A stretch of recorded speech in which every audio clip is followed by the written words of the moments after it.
say like while Rome was falling, Islam was rising, and so you had like the sort of caliphate doing incredibly well while Rome was doing terribly, and that actually ended up being a source of preservation of knowledge and many scientific advancements.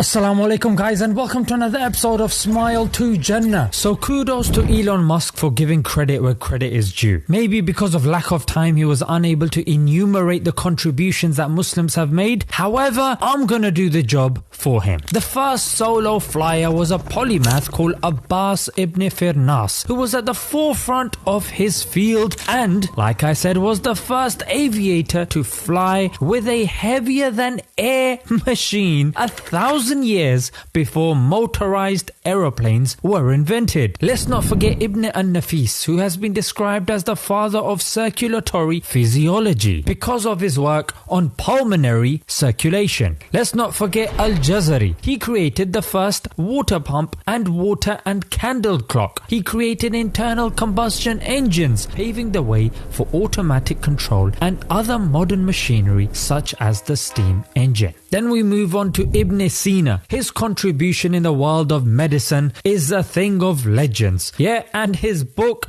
The Canon of Medicine, was translated into Latin in the 12th century and it was used in medical schools throughout Europe, mate. Located in Fez, Morocco, the University of Al-Qarawiyyin was founded in 859 by Fatima al-Fihri, who spent the inheritance from her father to create the university. It is considered as the first university by the Guinness Book of World Records. Then we move on to Az-Zahrawi. If you look at his book At-Tasrif, in the 10th century, there is a description and magnificent illustration of about 200 surgical instruments, many of which that were devised by him. I haven't even mentioned the numerous contributions of Jabir ibn Hayyan with regards to chemistry. So many processes from crystallization, distillation, sublimation, and the list goes on. Did I mention that the scientific method was created by somebody called Ibn al-Haytham? That's not even mentioning his contribution when it comes to cameras. Yes, the camera obscura. Were it not for that, Apple today wouldn't have much of a sale pitch for their phones. And it's in every aspect that the Muslims were thriving. Let's look at the first Turkish bath in Victorian London that was built near Marble Arch. David Urquhart, a diplomat who had travelled around Turkey and Islamic Spain, brought the baths over to London in an attempt to eradicate disease and promote good health. Guys, I can go on. I mean, Al-Ghazali had substantial influence on Latin Europe. There have been historical links and influence found on St. Thomas Aquinas' works. Even Nicholas Copernicus, who's known as the father of modern day astronomy as it were, in his book De Revolutionibus, which was the initiator of the scientific revolution here in the West, in that book he has cited 5 Islamic scholars: Ibn Rushd, Al-Batani, Al-Bitruji, Al-Zarqalu, and Thabit ibn Qurra. There are some that have influenced his works, but he has craftily missed those out, like At-Tusi, amongst others. And even one of the founding fathers of America, Thomas Jefferson, had a copy of the Quran, 1765, that was 11 years before he wrote the Declaration of Independence. And that is the Quran that is used to swear in the Muslim congressman that we have today in the US. Guys, this is literally a dip in the ocean. If you want to know more, read a book called 1001 Inventions in Muslim Civilization. That should give you a deeper dive into this. And of course, be proud of your heritage, be proud of your faith, for if the colonizers are to destroy us, the first thing they will destroy is our history. So keep our history alive. Until next time, Assalamu alaikum.